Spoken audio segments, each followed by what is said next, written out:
Welcome to Close Up with Perri Nemiroff. Today I'm lucky enough to be sitting with the ensemble of Sonic the Hedgehog 3, James Marsden, Tika Sumpter, and Ben Schwartz. I'm going to say huge congratulations in advance on Sonic the Hedgehog 3. I love this film franchise. Thank you very much. We'll take that advance. Congrats. So, every edition of Close Up begins with something called the Essentials. It's basically rapid-fire-ish questions about movie making and movie loving. My first question for the three of you today is, what is a piece of movie memorabilia that you own and cherish? Oh, I love this. This is going to be great.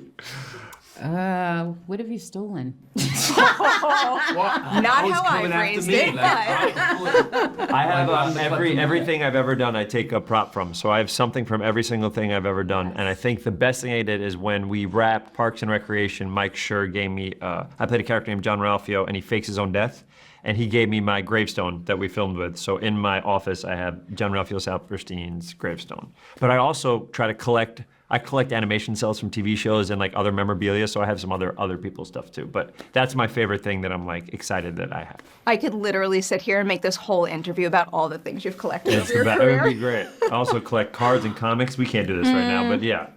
Oh man, I feel like I'm always afraid to take something that they'll be like. Right, now I'm gonna admit to the fact that I steal everything. I think I took a picture. I was doing a movie called Old Man and the Gun with Casey Affleck and Robert Redford, and there's this picture of my family. I'm married to Casey and our kids, and it's a drawn picture, hand-drawn picture of us. So I think I took that. And I'm sure I took stuff from Sonic. Probably. In our house. She's got a house full of tennis balls. Tennis ball. Yeah. Did you save a tennis ball?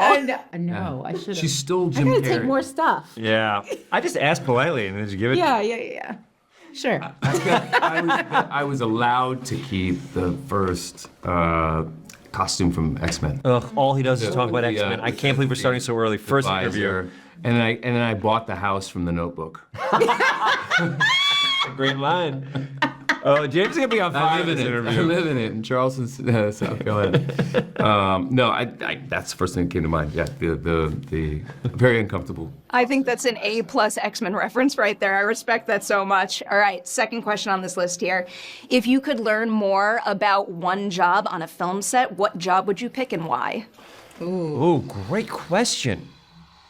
I have two answers. I'll take two. One, prop master, because I feel like they can create anything, almost like Gizmo, almost like Q from James Bond. They can like make anything.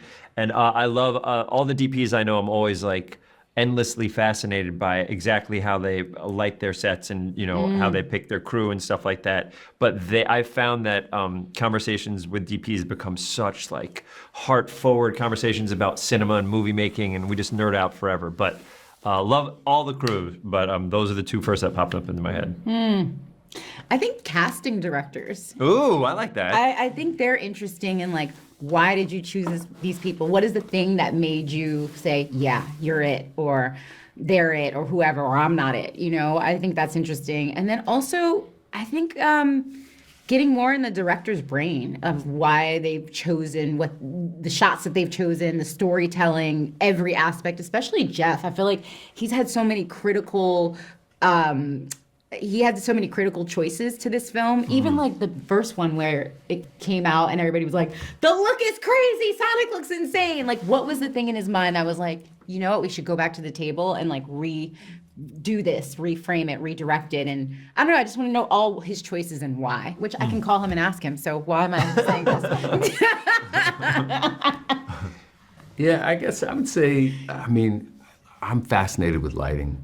Like Ben was saying, cinematography, how you can create a mood and also camera work, like just, there's a reason why the camera moves or why it's going to be handheld or why it's Steadicam. It's not always because we have tight quarters. Like there's a feel to it, and there's always a marriage between what's going on with the camera and what's going on in the scene. And I think there's an art to that, and I would love to explore that. All beautiful examples. I'm obsessed with highlighting the fact that we are lucky enough to get to see you all often, but movies are made with hundreds, if not thousands, of incredible artists, and that's the only reason why they come together.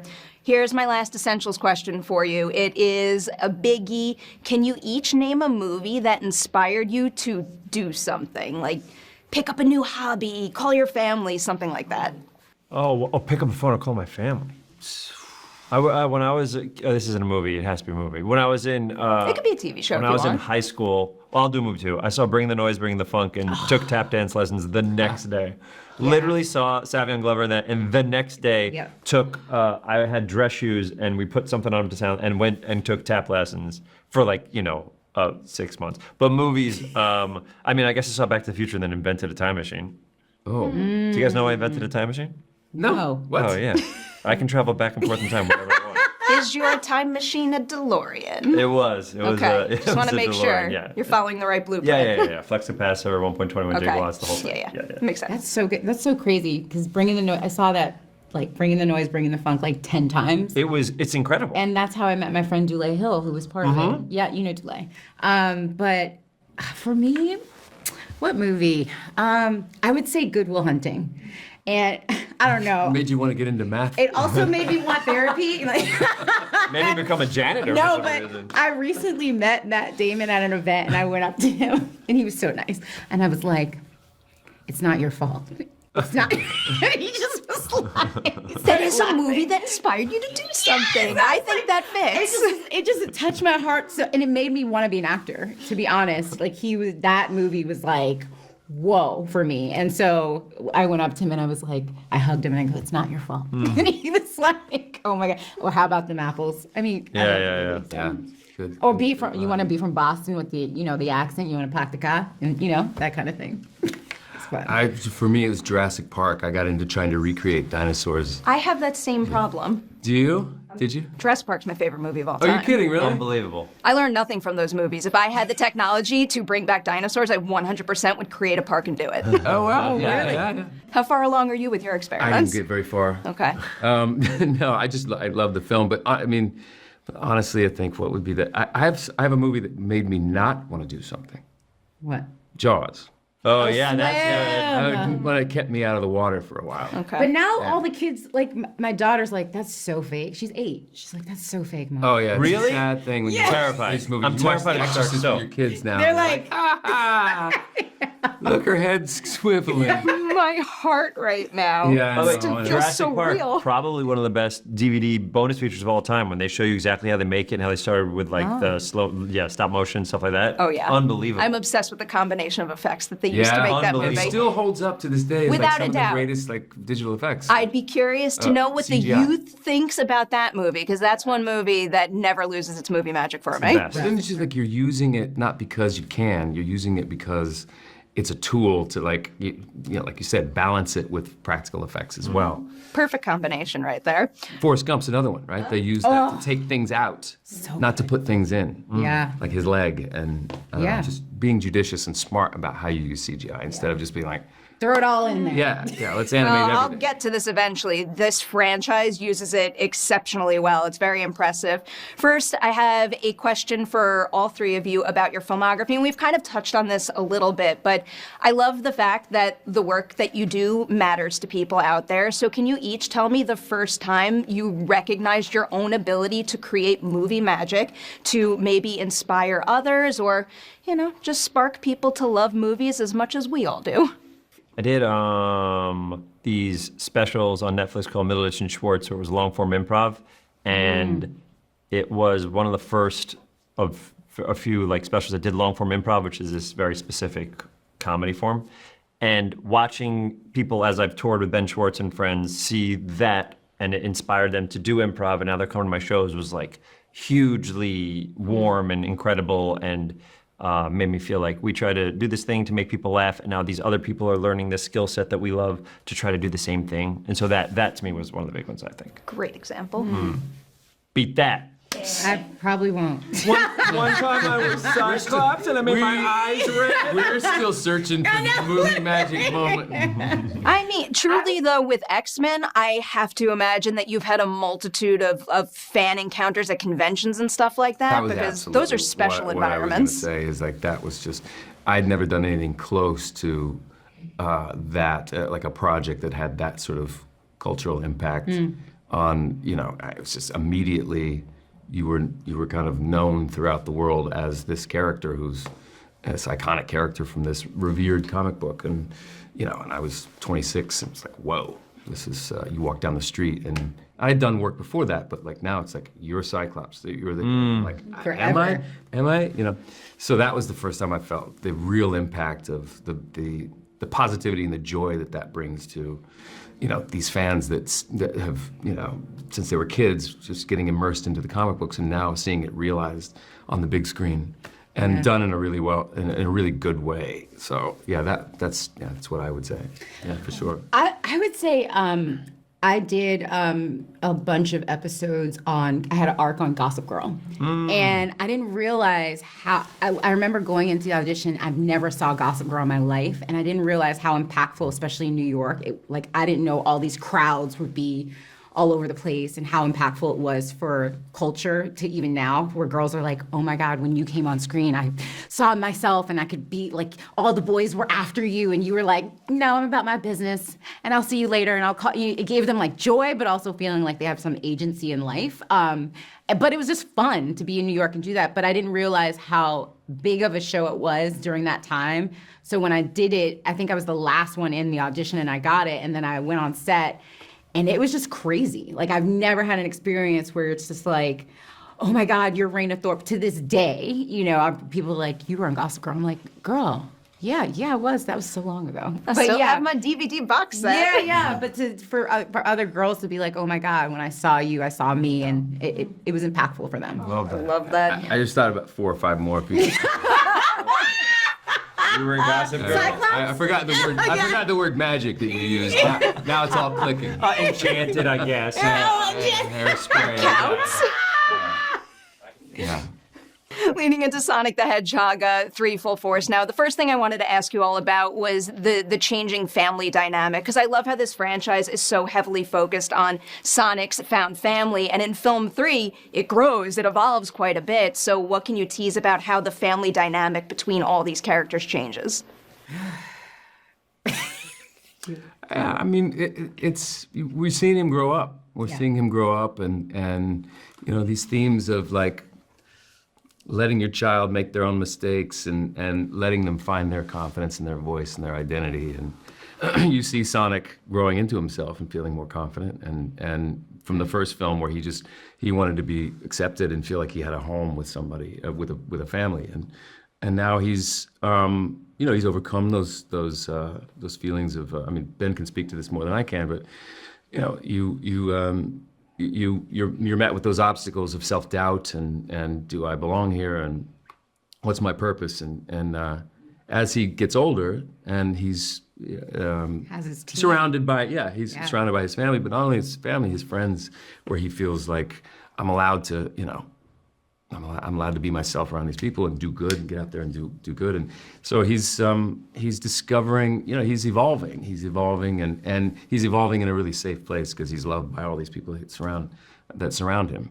So it's kind of, there's a little bit of a, we're letting him go, feel a little bit, not entirely, but like, you know, you do that with your children. You let them grow up, and one of the hardest things to do is to like let them stand on their own 2 feet.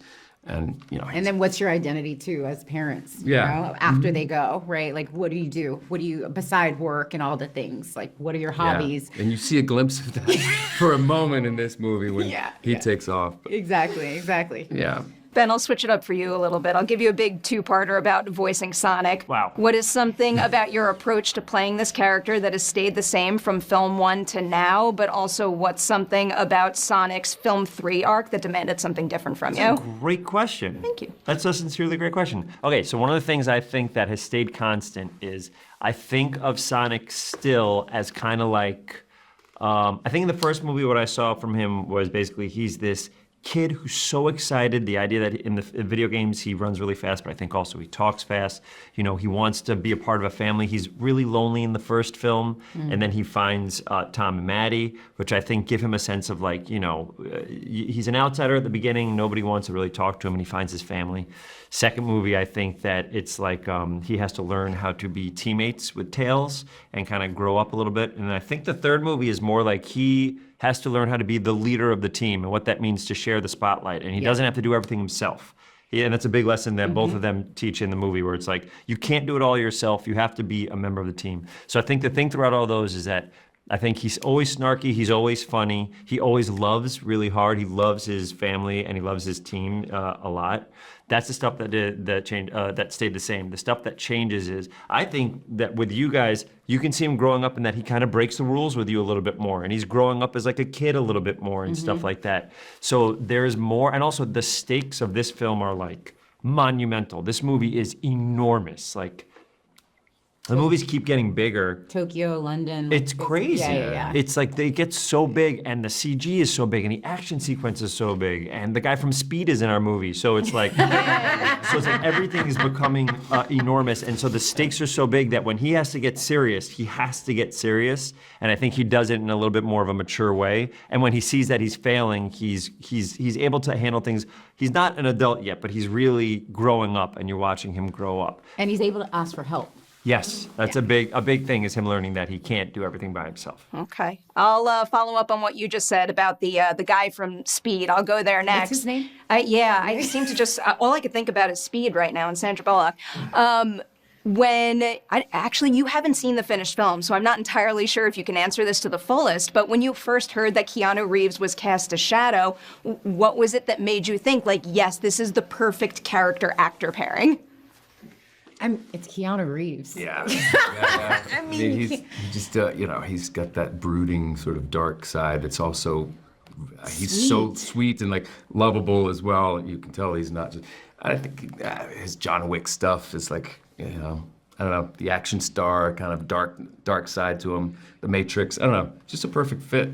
And he's got a great voice for it. Yeah, I think the darkness in that, like the shadows, the ultimate life form and the thing that can't be beaten, and it's just like, he has so much gravitas to his voice that when you hear it with my pitched up, like, it's a great like juxtaposition of like, we're two hedgehogs, one's darker than the other one, and so it's just like, he plays it, he's so good in the movie that he just immediately, you're like, oh my goodness, this is an amazing version. The coolest thing about him is because I think everyone expected him to do the sort of dark voice, stuff like that. But he weirdly leans into the Bill and Ted thing.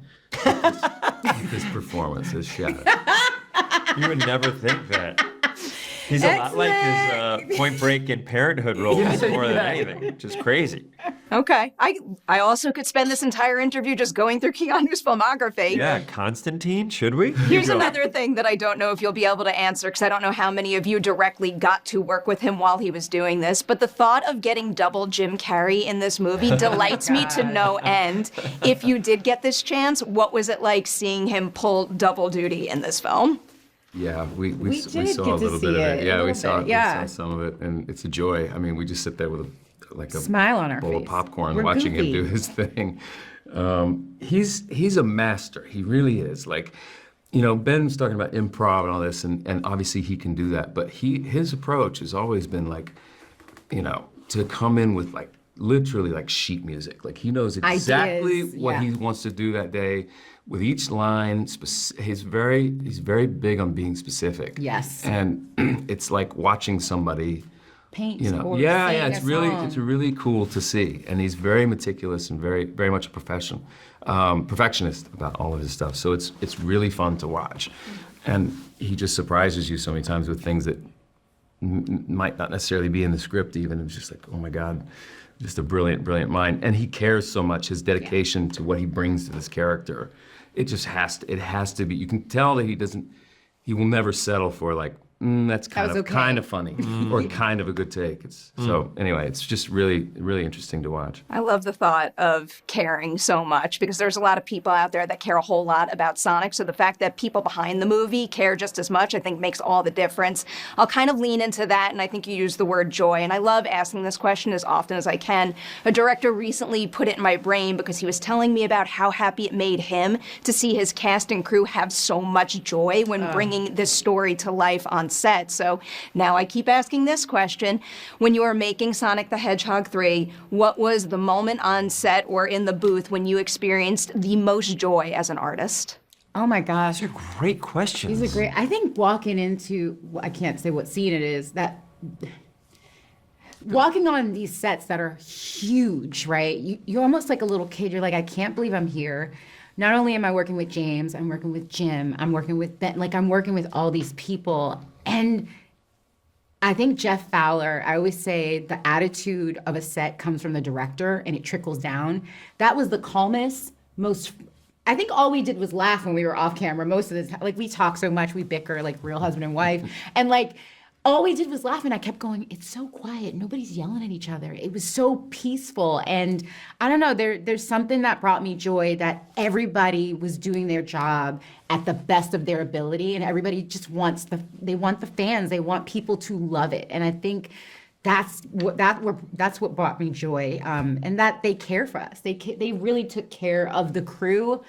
Every part of the crew, from the gaffer to, the makeup artist, everybody felt taken care of. And so I think it poured into the screen, and I think you're going to see that, like the love that we have for this film.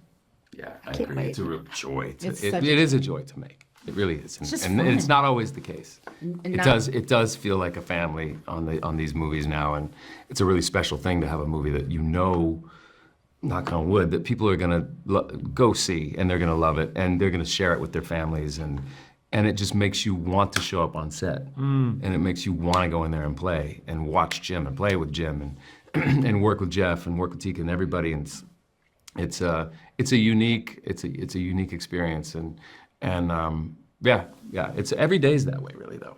There's never a scene that's like, this is a nothing scene. It's always like, we're How can we always make it getting in better? there and tinkering with it and messing around, and what's going to be fun for the audience to see. I think that's a big one for me also, is in my booth, it's usually Jeff Fowler, who's the director, Toby Asher, who's the producer, Tyson Hess, who's working a billion different things, including visual, and then Al Levine, who's the editor. So we're getting lines, and one of the fun moments is like when we figure out something new, or how to make something work, or like we're trying to figure out how to make it work so the story is told in an efficient way and also be very funny and stuff like that. Those are the moments of collaboration. I think Jeff is incredible at that. I think we got so lucky that Jeff Fowler's first film was this, because now he's doing these movies and he's a master. He's a master at It's it. their performance, it's CG, it's voiceover by now 4 different people, you know what I mean? Or for me, Colleen, Keanu and Idris. Yeah, so it's like, it's so much, and then Jim playing 2 different characters. And then just because this, you zone in on movies, one of my favorite things in the world, and I've gotten emotional every time I've seen it, is watching the movie in a movie theater, like for one of our premieres or something like that. The fact that me as a kid who grew up loving movies gets to go to an actual movie theater, which never happens anymore, Yeah. and see us on camera, or hear me and see them on camera, and see Jim Carrey in the shot. It's crazy. And see the audience go crazy. It's the most magical thing. Movies are so magical, so those moments are always like, I can't believe I get to be a part of this. Movies are magical. That's why I sit in this chair. And truly, what you all have done with this franchise is above and beyond what I think anybody out there expected. So thank you for putting so much heart into these films. And now I will tell everybody out there, that's a wrap on this edition of Close Up with Perri Nemiroff. Do not miss Sonic the Hedgehog 3 in theaters on December 20th.